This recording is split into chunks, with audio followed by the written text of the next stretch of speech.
میرے والد نے یہ فیصلہ کیا تو میرے دل میں خیال آیا کہ میرے بہن بھائی شاید اس چیز کو تسلیم نہ کرے، لیکن میں یقین مانے آپ سب کی موجودگی میں یہ راز افشا کرنے چلا ہوں کہ میں نے جب بھائیوں سے اور بہنوں سے بات کی تو سب نے کہا ہم ابا جی کے فیصلے کو خوش آمدید کہتے ہیں، خدا کی قسم اس وقت ہمارے مالی حالات خراب تھے، آج کوئی بھی میری بہن کوئی بھی میرا بھائی ایسے نہیں جو بہترین خوشحال زندگی نہ گزار رہا، اور میرے والد نے وہ ڈیئرنگ الفاظ اس بیسک ڈاکومنٹ میں شامل کرائے کہ میرے خاندان کے کسی فرد کا فاضلیہ ٹرسٹ کے کسی بھی ایسٹ میں کوئی حصہ نہیں ہوگا، یہ سب اللہ کے نام پر تقسیم کیا جائے گا۔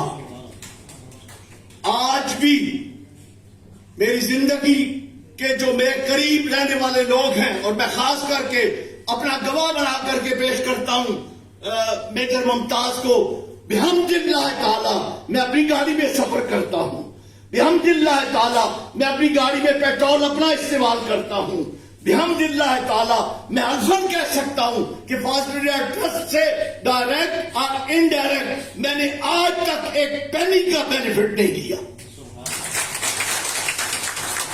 میں آپ کو یہ بھی بتا دوں، آج آئے میں اوپنلی کہتا ہوں، میرا حبیب بینک میں اکاؤنٹ ہے جس میں اس وقت 3,900 روپے پڑے ہوئے ہیں، میرا یو بی ایل کا اکاؤنٹ ہے جس میں میرے پاس 31,000 روپے پڑے ہوئے ہیں، لیکن اس کے باوجود میں بادشاہ ہوں، اور میں فخر کے ساتھ کہہ سکتا ہوں کہ یہ 15 کروڑ یا 15.5 کروڑ روپیہ جو پچھلے سال مخلوق خدا کی خدمت کے لیے صرف ہوا، اس میں صرف میرا ہی نہیں بلکہ میری پوری ٹیم کا کوئی بینیفٹ نہیں تھا۔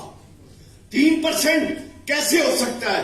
آپ خود سوچیں، کوئی بندہ کہہ سکتا ہے کہ 3 یا 3.5% ایڈمن کاسٹ پہ ادارہ چلایا جائے؟ نہیں ہو سکتا، نہیں ہو سکتا۔ لیکن یہ کیوں تھا؟ ہم نے یہ فیصلہ کیا تھا کہ یہ جو کچھ ہم کر رہے ہیں اپنی ذات کے لیے نہیں کر رہے ہیں، اللہ کی رضا کے لیے کر رہے ہیں۔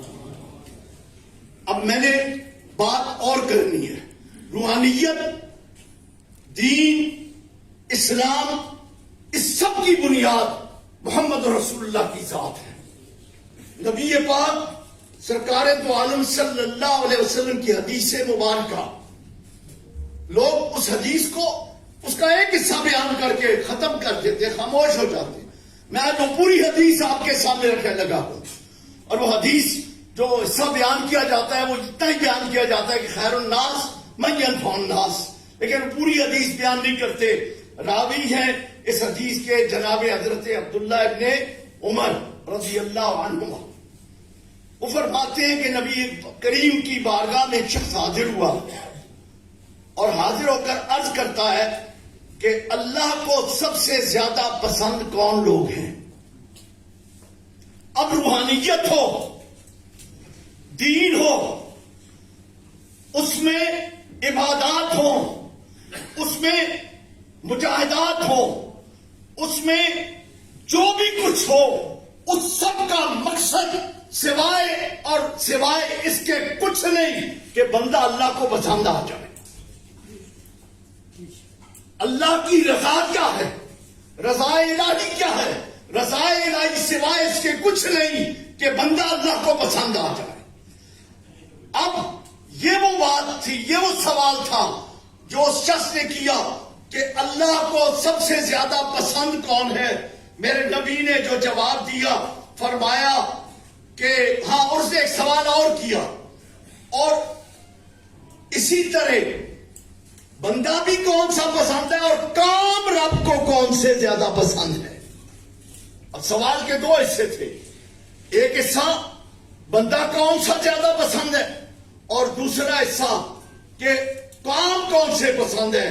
اب نبی پاک نے جو جواب دیا وہ سنیں، فرمایا کہ وہ لوگ جو دوسروں کے لیے فائدے مند ہوں وہ اللہ کو سب سے زیادہ پسند ہیں، اور اللہ کو سب سے زیادہ پسند عمل یہ ہے کہ تم کسی مسلمان کو خوش کر دو، کسی مسلمان کو خوشی دے دو، اور اس سے کسی تکلیف کو دور کر دو اور یا اس کا قرض اتار دو یا اس کی بھوک مٹا دو.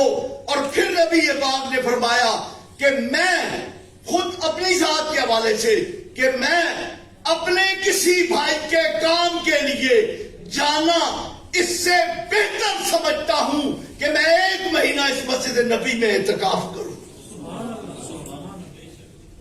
یہی روحانیت ہے, یہی اسلام ہے, یہی دین ہے. اور اس دین کی اساس اور بنیاد کیا ہے؟ نبی پاک صاحب نولاک نے اس دین کی اساس اور بنیاد کیا بتائی؟ وہ اساس اور بنیاد یہ بتائی کہ اللہ کی مخلوق کو راضی کرو تو اللہ تم سے راضی ہو جائے گا.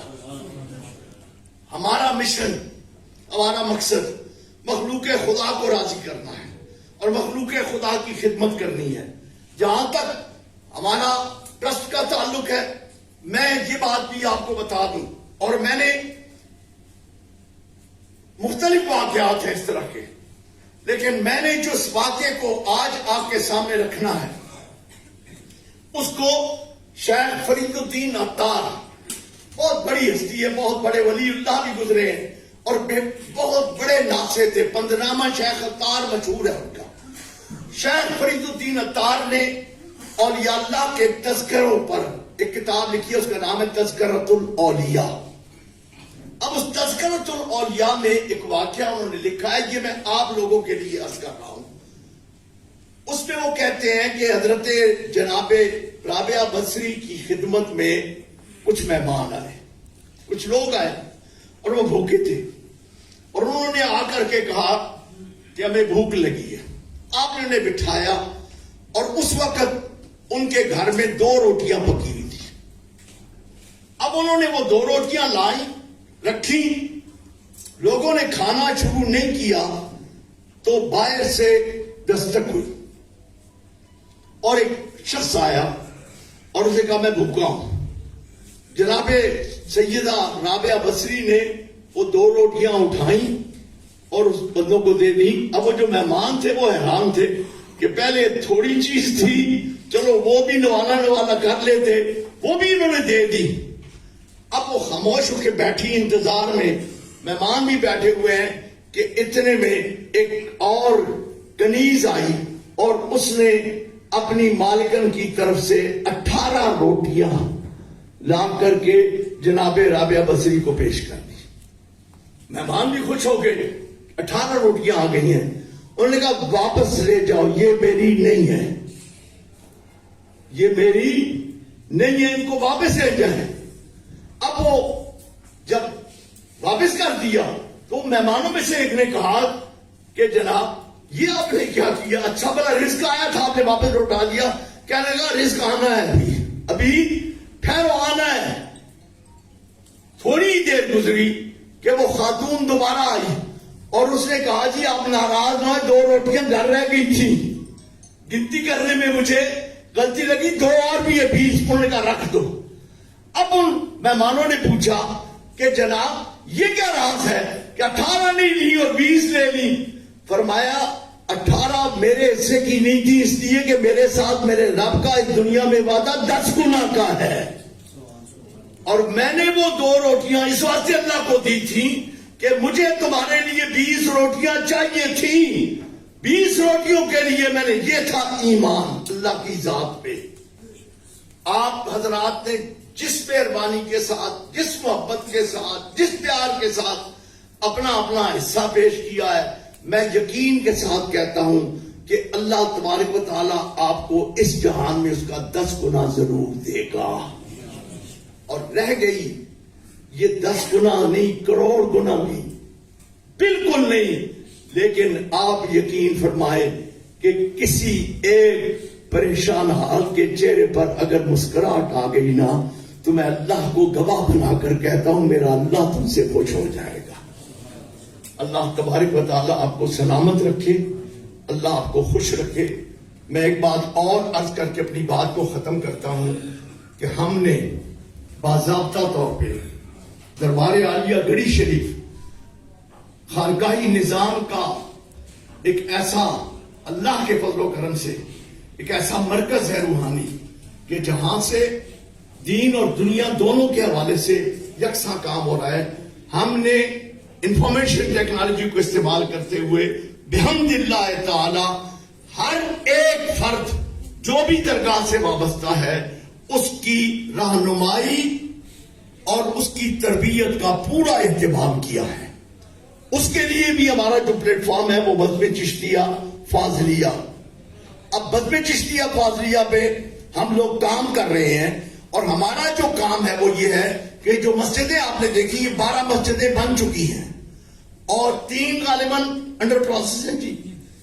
اب ان مساجد میں ہم یہ نہیں کہ صرف یہ نماز پڑھیں گے بلکہ ہم اسٹریٹ چلڈرنز کو، بھیک مانگنے والے بچوں کو ایک لیٹسٹ کورس کے ساتھ یہاں پہ تعلیم دے کے ان کے لیے یہی اسکول ہوگا، یہی مسجد ان کی درسگاہ ہوگی اور ان مساجد میں ہم ان بچوں کے لیے تعلیم کا اہتمام کریں گے. اور ہمارا جو سسٹم ہم بنا کے لا رہے ہیں وہ صرف ہمارا نہیں بلکہ ہم نے اس کو کہیں اور سے بھی لیا ہے اور اس پر ہم نے پورا ورک کیا ہے اور میرا بیٹا علی اعظم اس پہ کام کر رہا ہے اور انشاءاللہ العزیز بہت جلد ہم پھر آپ کو اکٹھا کریں گے کہ اس وقت ہم نے دنیا کے کاموں کے حوالے سے آپ کو اکٹھا کیا تھا. آج آئیں اور ہمارا ساتھ دیں اور روحانیت کے میدان میں بھی لوگوں پر دین کی جو خیرات ہے اس کو تقسیم کرنے میں آپ لوگ بھی حصہ ڈالیں. یہاں پہ آپ نے حصہ ڈالا مالی طور پر اور وہاں پہ آپ کا حصہ کیا ہوگا؟ آپ زیادہ سے زیادہ لوگوں کو اس حلقے میں شامل کریں تاکہ روحانیت کا یہ جو ہے وہ وسیع ہو، وسیع تر ہو. اور اللہ تبارک و تعالی ہمیں یہ توفیق بخشے کہ ہم اللہ کے فضل و کرم سے اور اس کے حبیب کی عطا سے ہم اس قابل ہو سکیں کہ ہم اللہ کی مخلوق کی صحیح معنوں میں خدمت کر سکیں. میں ایک بار پھر آپ تمام حضرات کا صمیم قلب سے شکریہ ادا کرتا ہوں اور ایک ایک فرد کا میں نام نہیں لینا چاہتا اس لیے کہ میرے لیے آپ سب بہت بڑے ہیں، آپ سارے VIP ہیں. میں سب کو دل کی اتھا گہرائیوں سے بے حد مبارکباد دے کے ایک بار پھر بدعا ہوں کہ اللہ تعالیٰ آپ کو رنگے اور اللہ تعالیٰ آپ کو خوش کر دے اور اللہ تعالیٰ آپ کو اس جہان میں بھی آپ کی توقعات سے بڑھ کر نوازے اور اس جہان میں تو وہ حد و حساب کے بغیر آپ کو عطا کرے. وما علینا الا البلاغ.